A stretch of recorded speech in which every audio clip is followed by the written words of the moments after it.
হোলি এবং বিজেপির চমক, প্রত্যাশা পূরণ হবে কি? আসুন জেনে নেওয়া যাক এক ঝলক। লোকসভা ভোটের সমস্ত আপডেট পেতে আমাদের চ্যানেলটি সাবস্ক্রাইব করুন এবং সঙ্গে বেল আইকনটি টিপে দিন। তাহলে আপনি অটোমেটিক্যালি নোটিফিকেশান পেয়ে যাবেন। সবার আগে আমরা প্রচার করার চেষ্টা করব।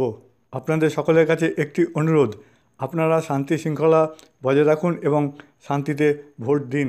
ধন্যবাদ, ভালো থাকবেন। অবশেষে দীর্ঘ প্রতীক্ষার পর লিস্ট বেরিয়েছে, বিজেপির প্রার্থীর তালিকা। সারা বাংলা এই প্রার্থী তালিকার দিকে তাকিয়েছিল। এর আগে সম্ভবত এমন ঘটনা ঘটেনি। তালিকা তো কংগ্রেস এবং তৃণমূল, বামফ্রন্ট সবাই দিয়েছে। সবার প্রথমে তালিকা দিয়েছে তৃণমূল, কিন্তু এত উদ্দীপনা, এত আশা কখনো দেখা যায়নি। বেশ কয়েকদিন ধরেই জল্পনা চলছিল, আজ বুঝি বেরোবে, আজ বুঝি বেরোবে। এই বেরোবো করেও যেন বেরোচ্ছিল না, আর মানুষের মধ্যে ততই উদ্বেগ বাড়ছিল। তাহলে কি হতে চলেছে বিজেপির প্রার্থী তালিকায়? সমস্ত প্রথম সারির বাংলা টেলিভিশন চ্যানেলগুলো ঝাঁপিয়ে পড়েছিল এই খবর সম্প্রচার করার জন্য। তারা লাইভ দেখিয়েছে এটা, এবং বারবার তার আগে তারা ক্যাপশনে দিচ্ছে, আমরা লাইভ দেখাবো সরাসরি ইত্যাদি। টিভি চ্যানেলগুলো নিশ্চয়ই বুঝতে পেরেছিল এই বিজেপির লিস্ট বেরোনো নিয়ে মানুষের মধ্যে কতটা উদ্দীপনা তৈরি হয়েছে, তাই তারা মাঝে মাঝেই বলছে, আমরা লাইভ দেখাবো, সরাসরি দেখুন আমাদের চ্যানেলে। এখন প্রশ্ন হলো, এত উদ্দীপনা বা টিভি চ্যানেলগুলো এভাবে দেখানোর মূলে কী কারণ?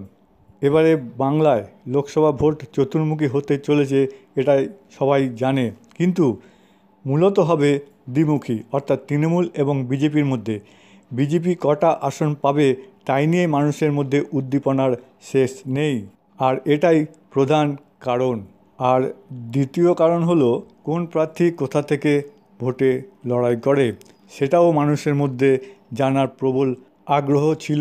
বিজেপি কটা আসন পাবে তা বলবে ভবিষ্যৎ, কিন্তু এমন একটা উদ্দীপনা বিজেপি তৈরি করতে পেরেছে পশ্চিমবঙ্গে, যা এর আগে কখনোই দেখা যায়নি। আর এই উদ্দীপনা হোলির উদ্দীপনার সাথে মিলেমিশে একাকার হয়ে গেছে যেন।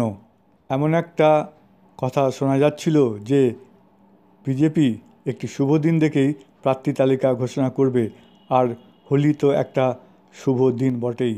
আর এই উদ্দীপনা এবারের বাংলার ভোটে বিজেপিকে নিঃসন্দেহে বিরাট অক্সিজেন যোগাবে, এ বিষয়ে কোনো সন্দেহ নেই বলে মত প্রকাশ করেছে রাজনৈতিক বিশ্লেষকদের একাংশ।